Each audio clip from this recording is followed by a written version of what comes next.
আবু তোহা মোহাম্মদ আদনান এবং তার স্ত্রী সাবিকুন নাহার, দুইজনের ভেতরে বিবাহ, ডিভোর্স হয়ে গেছে, বিচ্ছেদ হয়ে গেছে, তালাক হয়ে গেছে। হুজুর কেন বউকে তালাক দিল? এর পেছনে দোষকার, কে বেশি অপরাধী, বউ নাকি স্বামী? আমি পরিষ্কার করে বলতে চাই, স্বামী স্ত্রী যখন তালাক হয় কম বেশি দোষ দুইজনেরই থাকে। এই বাংলাদেশের একটা পরিচিত সেলিব্রিটি বক্তা আবু তোহা মোহাম্মদ আদনান, চেনেন তো সবাই। এই মাহফিলেও একবার এসেছিল, কমিটি আমাকে বলল আবু তোহা মোহাম্মদ আদনান এবং তার স্ত্রী সাবিকুন নাহার, দুইজনের ভেতরে বিবাহ, ডিভোর্স হয়ে গেছে, বিচ্ছেদ হয়ে গেছে, তালাক হয়ে গেছে। কারণটা কি? সাবিকুন নাহার লাইভে এসে বললেন যে আমার স্বামী ইয়ার হোস্ট, অর্থাৎ একটা বিমানবালা বিয়ের সঙ্গে পরকীয় প্রেমে আসক্ত, এই জন্য তার বিরুদ্ধে আমার অভিযোগ। কিন্তু অভিযোগের কোনো প্রমাণ তিনি দিতে পারেনি।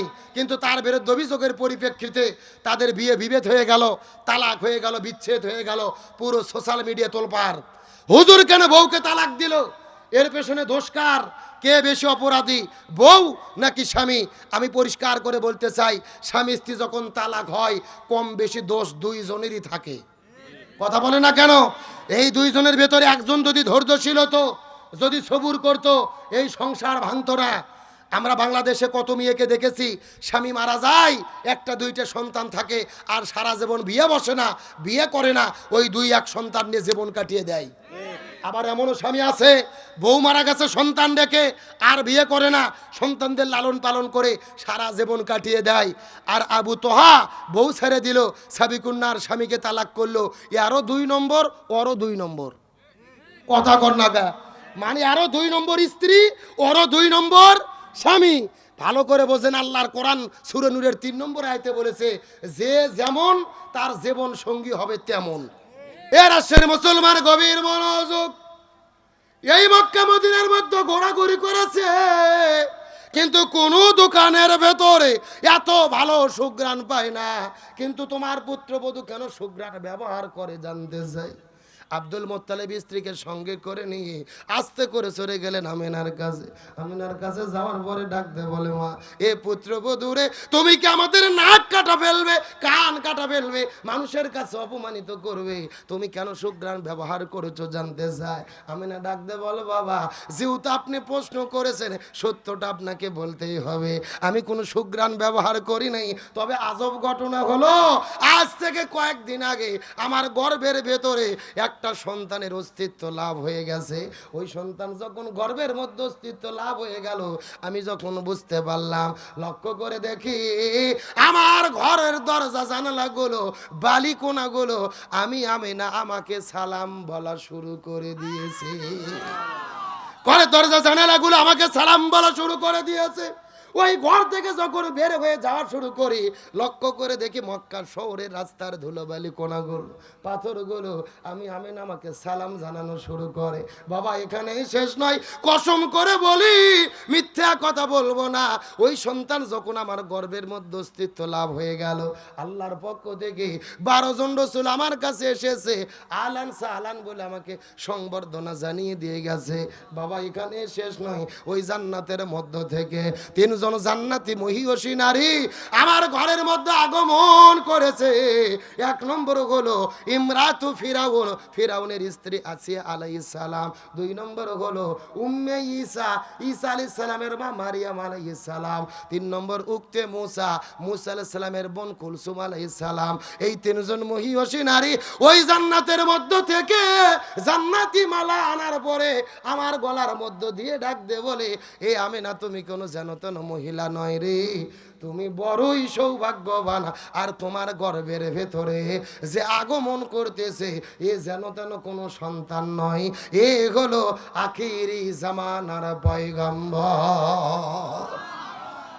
ওই হাসরের ময়দানে আল্লাহ তাআলা জান্নাতের ভেতরে আমরা 3 জন মহিয়সী নারী, আল্লাহ তাআলা আমাদেরকে নবীজির স্ত্রী হিসেবে মর্যাদা দান করবে। এই জন্য তোমাকে সংবর্ধনা জানানোর জন্য জান্নাতের মধ্য থেকে মালা নিয়ে এসেছি। আমিনা ডাকতে বলে, বাবা, ও বাবা, এখানে শেষ নয়, কসম করে বলে মিথ্যা কথা বলবো না। ওই সন্তান যখন আমার গর্ভের মধ্যে অস্তিত্ব লাভ হয়ে গেছে, আমি ঘর থেকে বের হয়ে কূপের মধ্য থেকে যখন পানি আনার জন্য চলে গেছি, আমার কাকের মধ্যে কলস নিয়ে ওই কূপের কাছে পানি আনার জন্য যখন চলে গেলাম, লক্ষ্য করে দেখি কূপের মধ্য থেকে পানিগুলো টকবক টকবক টকবক করে বের হয়ে ওই কূপের মুখের কাছে পানিগুলো নিজ থেকে নিজের থেকেই উপরে চলে এসেছে। আসার পরে আমাকে ডাক দে বলে, এ আমেনা, তুমি কোনো যেন তেরো মহিলা নয় রে, তোমার কষ্ট করার কোনো দরকার নাই, এত টেনশন করার কোনো দরকার নাই, তোমার পেটের মধ্যে আখিরি জামানার পয়গম্বর এসেছে, তুমি আমেনা যদি হুকুম করো কূপের কাছে পানি নিচে আসার কোনো দরকার নাই, তুমি হুকুম করলে আমরা কূপের পানি তোমার ঘরের দরজায় যেতে চাই। লিল্লাহি তাকবীর। এ রাজশাহী মুসলমান গভীর মনোযোগ লক্ষ্য করুন। আমার নবী কেমন রহমত ছিল আমি আপনাদের কি দিয়ে বোঝাই। আমার নবীজি দুনিয়ার মধ্যে আগমন করেছেন, আমার নবীজি তার মায়ের গর্ভে আমিনার গর্ভের মধ্যে আগমন করেছে। দুনিয়াতে যত সন্তান আগমন করেন, মায়ের নারীর সঙ্গে সন্তানের নারীর একটা সম্পর্ক থাকে, কিন্তু আমার নবীজি এই দুনিয়ার মধ্যে আগমন করেছে। নবীজির ধাত্রী ছিলেন হযরত আব্দুর রহমান ইবনে আউফ রাদিয়াল্লাহু তাআলার মা। তার মা ডাক দিয়ে বলে, নবীজি দুনিয়ার মধ্যে আগমন করেছে, আমি নবীর মায়ের নারীর সঙ্গে তার নারীর কোনো সম্পর্ক দেখি নাই। এই জায়গার মধ্যে শেষ নয়, এই দুনিয়ার ভেতরে পৃথিবীর মধ্যে সবচেয়ে কষ্টের কাজ হলো সন্তান প্রসব করা। এই দুনিয়ার মধ্যে আমরা আগমন করেছি, আপনিও সুন্নাতি খাতনা করেছেন, আমিও সুন্নাতি খাতনা করেছি।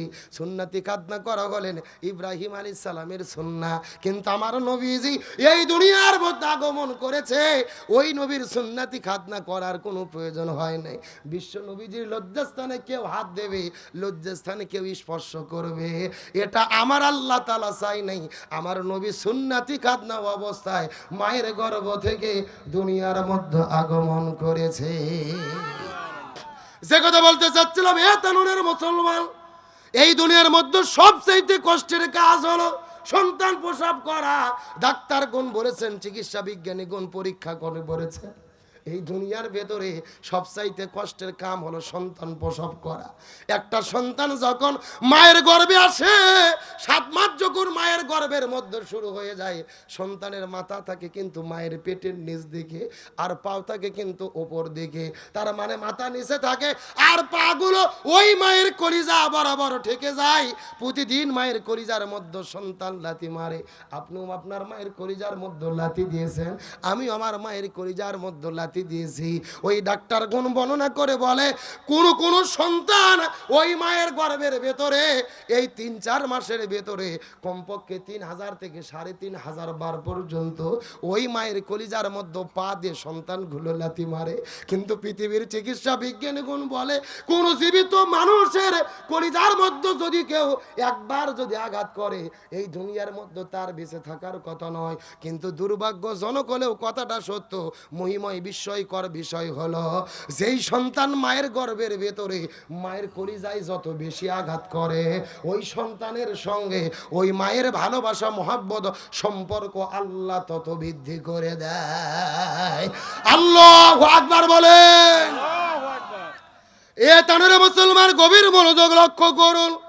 একটা সন্তান গর্ভের মধ্যে লালন পালন করা, সন্তান বুকের মধ্যে ধারণ করা কত কষ্টের কাম আপনিও বুঝতে পারবেন না, আমিও বুঝতে পারবো না। আপনার মা বুঝেছে, আপনার স্ত্রী বুঝেছে সন্তান গর্ভে ধারণ করা কত কষ্ট। ওই যে সন্তান পেটের মধ্যে চলে আসলো, ওই মায়ের গর্ভের ভিতরে কলিজার মধ্যে আঘাত করে। সবচেয়ে বড় কষ্ট হয় সন্তান যখন দুনিয়ার মধ্যে প্রসব করে, ওই সন্তান মায়ের গর্ভের মধ্যে থেকে জরায়ু ভেদ করে যখন দুনিয়ার মধ্যে চলে আসে, 1 নয় 2 নয় 3টে বড় বড় পর্দা সন্তানদেরকে ভেদ করতে হয়। আর সন্তান যখন এই দুনিয়ায় আসার কারণে মায়ের জরায়ুর ভেতর ভেতরে পর্দা ভেদ করে দুনিয়াতে আগমন করার জন্য চেষ্টা করে। মাথা দিয়ে যখন জরায়ুর দিকে সন্তান আঘাত করে, ওপর দিকে মায়ের পাগুলো, মায়ের উপর দিকে সন্তানের পাগুলো মায়ের কলিজা বরাবর থাকে। তার মানে সন্তান যখন জন্ম লাভ করে, মাতাকে ওই সন্তানের মাথা থাকে মায়ের জরায়ুর কাছে, আর পাগুলো থাকে সরাসরি মায়ের কলিজার কাছে। ওই কলিজাতে ঠেকাই দিয়া পাগুলো, সন্তানের পাগুলো কলিজার মধ্যে বারবার ধাক্কা মারতে থাকে, আর পেছন দিক দিয়ে জরায়ু দিয়ে দুনিয়ার মধ্যে সন্তান আসার চেষ্টা করে। কত মা সন্তান প্রসব করতে গিয়ে এই দুনিয়ার মধ্য থেকে বিদায় নিয়ে চলে গেছে। আর চিকিৎসা বিজ্ঞানীগণ বলে অধিকাংশ মা, অন্তত 90% মা, সন্তান যখন প্রসব হবে, দুনিয়ার মধ্যে সন্তান যখন আগমন করবে, ওই মায়ের কলিজায় যখন পা দিয়ে ধাক্কা মারে, সহ্য করতে পারে না। অধিকাংশ মহিলাগুলো অজ্ঞান হয়ে যায়, সেন্সলেস হয়ে যায়, বেহুশ হয়ে যায়। কিন্তু চিকিৎসা বিজ্ঞানীগণ বলে আমরা বড় অবাক হয়ে যাই, আমরা বড় সেন্সলেস হয়ে যাই, আমাদের মাথা খেলে না, চিন্তা করে মিলাতে পারি না। ওই সন্তান প্রসবের পরে মা মনে হয় মারা গেছে, কিন্তু নব্য প্রসব করা এই সন্তান যখন একবার চিৎকার করে মা মা বলে ডাক দেয়, আর সন্তানকে যখন মায়ের বুকের সঙ্গে ঠেকানো হয় রে, ওই সন্তানের কান্না শোনার সঙ্গে সঙ্গে মনে হয় আমার আল্লাহ ওই মৃত মাকে আবার নতুন করে জীবিত করে দেয়। লিল্লাহি তাকবীর। এখন আমি আপনাদের জিজ্ঞাসা করি, বলেন তো হে মুসলমান ভাইরা, ওই মাকে কষ্ট দেয়, ওই বাবা মাকে কষ্ট দেয় এমন সন্তান এলাকার মধ্যে আছে না নাই? এ সন্তানেরা তোমাদের দু পায়ে হাত দিয়ে বলে যায়, যাদের মা মারা গেছে এরাই বোঝে মায়ের কি জিনিস, যাদের বাবা মারা গেছে এরাই জানে বাপ কেমন মাথার ওপরে ছাতা। ওই বাবা মা যাদের দুনিয়া থেকে বিদায় নিয়ে চলে গেছে তারাই কষ্ট বুঝতে পারবে। দাঁত থাকতে দাঁতের মর্যাদা বোঝা যায় না, বাবা মা বেঁচে থাকতেও শূন্যতা বোঝা যায় না। যাদের বাবা মা চলে গেছে আর কিয়ামত পর্যন্ত কান্না করে বাবা মা পাবে না, ওই বাবা মার আদর আর সোয়াকার দরদ গুলো পাবে না। সুতরাং বাবা মার সঙ্গে কখনোই খারাপ ব্যবহার করা যাবে। এর আশ্চর্য মুসলমান গভীর মনোযোগ। পিতামাতার আলোচনা করা আমার উদ্দেশ্য নয়, আমি আপনাদেরকে যেই মেসেজটা দেওয়ার জন্য আলোচনাটা শুরু করেছি, গভীর মনোযোগ দিয়ে বোঝার চেষ্টা করবেন। তার মানে বোঝা গেল সন্তান প্রসব করার মায়ের একটা কষ্ট আছে না নাই? কিন্তু নবীজির মা আমেনা বলে, কসম করে বলি আমি আমার সন্তান মুহাম্মদকে প্রসব করেছি, আমি বিন্দু মাত্র কোনো কষ্ট বুঝতে পারি না। আমার নবীজি কেমন রহমত ছিল আমি আপনাদের কি দিয়ে বোঝাই? গভীর মনোযোগ বোঝার চেষ্টা করেন। নবীজি দুনিয়ার মধ্যে যখন আগমন করলেন, সময়টা ছিল সুবহে সাদিকের সময়। আল্লাহ প্রথম সিদ্ধান্ত নিলেন নবীকে রাতের বেলা প্রেরণ করবেন। দিন আল্লাহর কাছে আরজি করে বলেন, আল্লাহ আমরা কি অপরাধ করলাম, নবীজিকে কেন রাতের বেলা প্রেরণ করবেন? আল্লাহ আবার সিদ্ধান্ত নিলেন নবীজিকে দিনের বেলা প্রেরণ করবেন। রাত আল্লাহর কাছে ফরিয়াদ করে বলে, আল্লাহ আমরা কি অপরাধ করলাম, নবীকে কেন দিনে প্রেরণ করবেন? এইবার আল্লাহ তাআলা সিদ্ধান্ত শেষ করে ফেললেন, নবীজিকে দিনেও প্রেরণ করেন নাই, নবীজিকে রাতেও প্রেরণ করেন নাই রে, বরং দিন এবং রাতের মধ্যবর্তী সময়ে ওই সুবহে সাদিকে আল্লাহ নবীজিকে দুনিয়ায় প্রেরণ করেছে। কিন্তু নবীজি দুনিয়ার মধ্যে যখন আগমন করবেন, সুবহে সাদিকের সময় ঘরের দরজা বন্ধ ছিল, জানালাগুলো বন্ধ ছিল, ঘরের মধ্যেও অন্ধকার ছিল। কিন্তু আমেনা ডাকতে বলে, আমার সন্তান যখন দুনিয়ার মধ্যে আগমন করেছে, লক্ষ্য করে দেখি আমার পুরো অন্ধকার ঘর আল্লাহ যেন আলোয় আলোকিত করে দিয়েছে। এ গভীর মনোযোগ লক্ষ্য করুন। আমার নবীজি দুনিয়ার মধ্যে আগমন করার পরে নবীজির চাচা আবু তালিব নবীজিকে কোলের মধ্যে নিলেন। সকালবেলা ঘর থেকে বের করলেন সূর্যের আলোটা গায়ের মধ্যে লাগানোর জন্য। তার কারণ পৃথিবীর ডাক্তারগণ বলেন সকালের আলো যদি সন্তানের গায়ে লাগানো যায় তাহলে ভিটামিন ডির শূন্যতা পূর্ণ হয়। আবু তালিব নবীজিকে নিয়ে ঘর থেকে বের হওয়ার পরে রৌদ্রের কাছে যখন চলে গেছে, আবু তালিব বলে বড় বিপদের মধ্যে পড়ে গেলাম, সূর্যের আলোটা রাসূলের শরীরের মধ্যে পড়তে দিতে পারি না। কোথায় থেকে একটা মেঘমালা এসে নবীজির উপর দিয়ে মেঘমালা ঘোরা শুরু করলেন। আমি যেখানে শিশু সন্তান মুহাম্মদকে নিয়ে যাই সেখানে এই মেঘমালাগুলো তার তার সঙ্গে ঘোরা শুরু করে দেয়। এই জায়গার মধ্যে শেষ নাই। আবু তালিব বলেন, এ ভাতিজা, একদিন আশ্চর্যজনক ঘটনা, আমি তোমাকে নিয়ে রাতের বেলা যখন হাউমাউ করে কান্না শুরু করেছিলে, ঘর থেকে বের হওয়ার পরে তোমাকে নিয়ে বাইরে চলে গিয়েছিলাম চাঁদ দেখানোর জন্য, কিন্তু তুমি কান্না বন্ধ করো না। আমি লক্ষ্য করে দেখি আকাশের চাঁদ যেন আকাশের মধ্য থেকে নিচের দিকে ধীরে ধীরে ধীরে ধীরে ধীরে ধীরে নামা শুরু করলো। চাঁদটা আস্তে আস্তে আস্তে আস্তে তোমার মাথা বরাবর চলে আসলো, তারপরে তোমার কান্না বন্ধ করতে পারি না। চাঁদ আর তুমি কে যেন খুশফিস করে কি যেন তোমরা কথা বললে, তোমার কান্না বন্ধ হয়ে গেল, হাসি শুরু করে দিলে। তুমি কি বলেছিলে তা বলতে পারবো না। নবী ডাক দিয়ে বলে, চাচা আপনি কি জানেন ওই দিন চাঁদের সঙ্গে আমার কি কথা হয়েছিল? আবু তালিব বলে, জানি না। ভাতিজা বলো তো দেখি।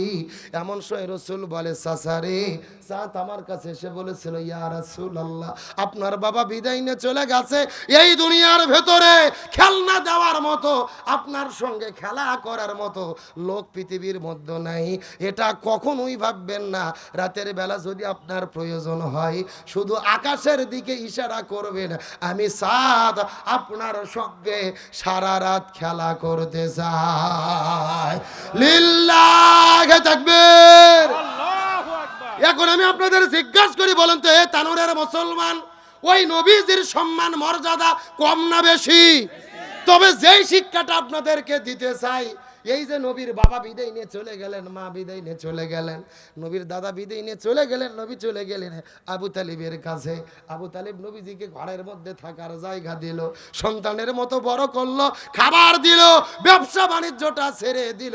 কিন্তু আপনাদের জিজ্ঞাসা করি, বলেন তো, এই আবু তালিব নবীকে এত ভালোবাসলো, আবু তালিব কি জান্নাতে যেতে পারবে? পারবে? কেন পারবে না? এই কেন? আজকের আলোচনার মেইন যেই টপিকটা আপনাদের আমি শিক্ষা দিতে চাচ্ছি, এই জন্য এতদূর পর্যন্ত নিয়ে এসেছি। কেন আবু তালিব জাহান্নামে যাবে? আপনাদের কি কষ্ট হচ্ছে? আলোচনা কি আর কয়েক মিনিট চলবে? কারা কারা চলবে হাত তোলেন তো দেখি। লিল্লাহি তাকবীর। আজকের মাহফিল চলছে, চলবে। আজকের মাহফিল তলন্দার মাহফিল কতক্ষণ চলবে? সারা রাত। এটা কি হুজুর মারা বাস নাকি? আমার মারা সারা রাত নয়। আলোচনা যেহেতু শুরু করেছি, আর মিনিট 15 টাইম কি দেওয়া যাবে? ইনশাআল্লাহ বলেন, দেওয়া যাবে? তাহলে চিৎকার করে বলেন, আলোচনা চলছে, চলছে, তবে ওটা উঠি করা যাবে। আবু তালিব কেন জাহান্নামে যাবে এই ব্যাখ্যাটা আপনাদেরকে দেব। তবে এখন যদি অনুমতি দেন, আমি মহিলাদের জন্য 2 মিনিট কিছু বলবো। বলার দরকার আছে না নাই? আমার বন্ধুগণ, মুসলমান ভাইরা, গভীর মনোযোগ লক্ষ্য করুন। আমার নবী যে একদিন গভীর রজনীতে ঘর থেকে বের হওয়ার পর আস্তে করে বিবি খাদিজার ঘরের মধ্যে চলে গেলেন। ওই খাদিজার ঘরে যাওয়ার পরে নবীজি লক্ষ্য করে দেখতে পারে ওই খাদিজা ঘরের মধ্যে ঘুম পাড়তিছে। এমন সময় আমার নবীজি যাওয়ার পরে আস্তে করে বিবি খাদিজার কপালে চুম্বন করেছে। সুবহানাল্লাহ বলেন। কোথায় চুম্বন করছে? কপালে চুম্বন করা স্বামী হয়ে স্ত্রীকে চুমু দেওয়া কি শুধু জায়েজ, সুন্নাত? জোরে বলেন কি? কিন্তু সুন্নাতটা পালন করবেন কখন? বিয়ের আগে না বিয়ের পরে? এ গভীর মনোযোগ, হাসার জন্য বলি নাই। এই বাংলাদেশে লক্ষ্য করে দেখতে পারবেন, রাজশাহী নওগাঁর ভেতরে যতগুলো পার্ক আছে, যতগুলো আপনার ঘোরাঘুরির জায়গা আছে, ওই ফেব্রুয়ারি মাসে 14 তারিখ যখন চলে আসে, যুবক যুবতী কপত কপতি একসঙ্গে জোড়া লাগে ওই সমস্ত পার্কের মধ্যে যাওয়ার পরে যারা জোড়া লাগে চুমোচুমি করে, চিৎকার করে বলেন তো, এরা বিয়ের আগে করে না বিয়ের পরে? এ কতক্ষণ আগে না পরে? কিন্তু বিয়ের আগে প্রেম ভালোবাসা জায়েজ। কিন্তু বিয়ের আগে এরকম প্রেম বাংলাদেশে চলছে, চলে নাকি চলে না? আরো জোরে বলেন। আপনি বিয়ের পরে প্রেম ভালোবাসা স্ত্রীর সঙ্গে করেন, কোনো সমস্যা নাই। তবে এত অশ্লীলতা চলতেছে, কারো কোনো দোষ হয় না। আলেমদের বিরুদ্ধে সমালোচনা আছে না নাই? এই বাংলাদেশের একটা পরিচিত সেলিব্রিটি বক্তা আবু তোহা মোহাম্মদ আদনান, চেনেন তো সবাই? এই মাহফিলেও একবার এসেছিল, কমিটি আমাকে বলল আবু তোয়া মোহাম্মদ আদনান এবং তার স্ত্রী সাবিকুন নাহার দুইজনের ভেতরে বিবাহ ডিভোর্স হয়ে গেছে, বিচ্ছেদ হয়ে গেছে, তালাক হয়ে গেছে। কারণটা কি? সাবিকুন নাহার লাইভে এসে বললেন যে আমার স্বামী ইয়ার হোস্ট অর্থাৎ একটা বিমানবালা মেয়ের সঙ্গে পরকীয় প্রেমে আসক্ত, এই জন্য তার বিরুদ্ধে আমার অভিযোগ। কিন্তু অভিযোগের কোনো প্রমাণ তিনি দিতে পারেনি, কিন্তু তার বিরুদ্ধে অভিযোগের পরিপ্রেক্ষিতে তাদের বিয়ে বিভেদ হয়ে গেল, তালাক হয়ে গেল, বিচ্ছেদ হয়ে গেল, পুরো সোশ্যাল মিডিয়া তোলপাড়। হুজুর কেন বউকে তালাক দিল? এর পেছনে দোষকার? কে বেশি অপরাধী, বউ নাকি স্বামী? আমি পরিষ্কার করে বলতে চাই, স্বামী স্ত্রী যখন তালাক হয় কম বেশি দোষ দুইজনেরই থাকে। কথা বলে না কেন? এই দুইজনের ভেতরে একজন যদি ধৈর্যশীল হতো, যদি সবুর করতো, এই সংসার ভাঙতো না। আমরা বাংলাদেশে কত মেয়েকে দেখেছি, স্বামী মারা যায়, একটা দুইটা সন্তান থাকে, আর সারা জীবন বিয়ে বসে না, বিয়ে করে না, ওই দুই এক সন্তান নিয়ে জীবন কাটিয়ে দেয়। আবার এমনও স্বামী আছে, বউ মারা গেছে সন্তান রেখে, আর বিয়ে করে না, সন্তানদের লালন পালন করে সারা জীবন কাটিয়ে দেয়। আর আবু তোহা বউ ছেড়ে দিল, সাবিকুন্নার স্বামীকে তালাক করলো, আরও 2 নম্বর, ওরও 2 নম্বর। কথা কর না গা, মানে আরো 2 নম্বর স্ত্রী, ওরও 2 নম্বর স্বামী। ভালো করে বোঝেন, আল্লাহর কোরআন সূরা নূরের 3 নম্বর আয়াতে বলেছে যে যেমন তার জীবন সঙ্গী হবে তেমন। কার বক্তব্য? জোরে বলেন, কার বক্তব্য? কিন্তু আমার প্রশ্ন হলো, আজকে আবু তোয়া স্ত্রীকে ছেড়ে দিল, আবার আরেকটা বিয়ে করবে, আবার সাবিকুন্নার স্বামীকে ছেড়ে দিল, আর একটা স্বামীকে ধরবে। তবে আমার প্রশ্ন হলো, 2টা সন্তান আছে, এই 2টা সন্তান বাবা মার ভালোবাসা পাবে না, এই 2 সন্তানের দায়িত্ব কারা নেবে? এই সন্তানের চিন্তা তো কেউ করলো না। স্বামী চাইলে আরেকটা বিয়ে করতে পারবে, স্ত্রী চাইলে আরেকটা বিয়ে করে স্বামী ধরতে পারবে, কিন্তু এই যে 2টা সন্তান বাবা মা বেঁচে থাকা অবস্থায় এতিম হয়ে গেল, আর তারা বাবা মার ভালোবাসা পাবে না। আল্লাহর কোরআন বলেছেন মহিলার ষড়যন্ত্র বড় ভয়ঙ্কর। কোরআনের সূরা নিসার 76 নম্বর আয়াতে আল্লাহ বলেন, ইন্না কাইদা শাইতানি কানা দাইফা, শয়তান যেটা ষড়যন্ত্র করে এটা হলো দুর্বল। কিন্তু আল্লাহ সূরা ইউসুফের 28 নম্বর আয়াতে বলেছে, ইন্না কাইদা কুন্না আযীম, মহিলারা যে ষড়যন্ত্র করে এটা যেন তেন ষড়যন্ত্র নয়, এটা হলো ভয়ঙ্কর ষড়যন্ত্র। শয়তান যদি আপনাকে ধরে, আপনি চেষ্টা করলে উদ্ধার পাবেন, কিন্তু কোনো মহিলা যদি ষড়যন্ত্র করে এখান থেকে পার পাওয়ার কোনো বুদ্ধি নাই। ইউসুফ নবীর মতো মিথ্যা অপবাদ নিয়ে 10 বছর জেলে বন্দি থাকতে হবে। সোশ্যাল মিডিয়াতে দেখলাম 8 ভরি সোনা বুঝে নিয়ে আবু তোয়া আদনানের স্ত্রী তালাক সম্পূর্ণ করেছে। 8 ভরি স্বর্ণ মানে বোঝেন কয় লাখ টাকা? 2 লাখ টাকা ভরি। 8 ভরি সোনা মানে হলো 16 লক্ষ টাকা। তো 16 লক্ষ টাকায় এক স্বামী ছেড়ে দিলেই যদি পাওয়া যায়, 5 বছর এই ব্যবসা করলে তো কোটি টাকার মালিক। কথা কর না গা, ভালো করে বোঝেন, এটা শুরু নয়। এর আগেও এক স্বামী ছেড়ে এসেছে, ওখানেও 2টা সন্তান আছে, আবার এনাকে ছাড়লো। তার মানে বোঝা যাচ্ছে এদের কাজই হলো ধরা আর ছাড়া। যদিও তালাক হালাল কাজ, কিন্তু আল্লাহর কাছে অপছন্দ। তিরমিজি শরীফের হাদিস, রাসূল বলেন 3টা কাজ এমন আছে যেই 3টা কাজ হালাল জায়েজ তবে অপছন্দ। 1 নম্বর হলো স্বামী স্ত্রী তালাক দেওয়া। হাদিসে এসেছে যখন স্বামী স্ত্রীর মধ্যে তালাক হয় আল্লাহর আরশে আজিম পর্যন্ত কেঁপে ওঠে। জোরে বলেন আল্লাহু আকবার। 1 নম্বর স্বামী স্ত্রীর মধ্যে তালাক হওয়া। 2 নম্বর হলেন ভিক্ষা করে খাওয়া। ভিক্ষা করে খাওয়া জায়েজ আছে, কিন্তু আল্লাহ পছন্দ করে না। আর 3 নম্বর হলো ঋণ করা, ঋণগ্রস্ত অবস্থায় জীবনযাপন করে মৃত্যুবরণ করা, এটা আল্লাহর কাছে অপছন্দ। সুতরাং বলতেছে তালাক যদিও হালাল, কিন্তু শরীয়তে ভালো কাজ নয়। এই কাজ কেন করতে গেলেন? আপনি লাইভে এসে আবু তো আদনানের বিরুদ্ধে অভিযোগ করলেন যে আবু তো আদনান আমাকে ধরে পিটায়, অত্যাচার করে, নির্যাতন করে। বুকে হাত দিয়ে সাহস থাকলে সত্য করে বলেন তো, স্বামী স্ত্রী গন্ডগোল হয় না, মনোমালিন্য হয় না, ঝগড়া হয় না, এমন কোনো বাপের বেটা পৃথিবীতে আছে? কথা কর না গা। আর আপনারা তো দূরের কথা, আমাদের হুজুরদেরও হয়। কথা কর না গা। আমরা হুজুর তো বহু দূরে, স্বয়ং রসুল এবং আম্মা জান মায়েশা সিদ্দিকার ভেতরেও মাঝে মধ্যে মনোমালিন্য হতো। হযরত উমর ফারুক যাইয়া হাদিসে এসেছে মীমাংসা করে দিত। সুবহানাল্লাহ বলেন। তার মানে বোঝা গেল স্বামী স্ত্রীর সম্পর্ক হলো টক ঝাল মিষ্টি, দুঃখ যতনা, সুখ দুঃখ কষ্ট সব কিছু মিলেই হলো সংসার। আর যেই বউ বোঝে বেশি, আর সংসার নষ্ট হয় তত তাড়াতাড়ি। স্বামীর চাইতে বউ যদি বেশি বোঝে বিপদ আছে না নাই? আল্লাহর কোরআন বলছে আর রিজালু কাওয়ামুনা আলান নিসা, পরিবারের পরিচালক হবে স্বামী, স্ত্রী নয়। কিন্তু যেই পরিবারের রাষ্ট্রপতি হলো বউ, ওই পরিবার পৃথিবীতে যার নাম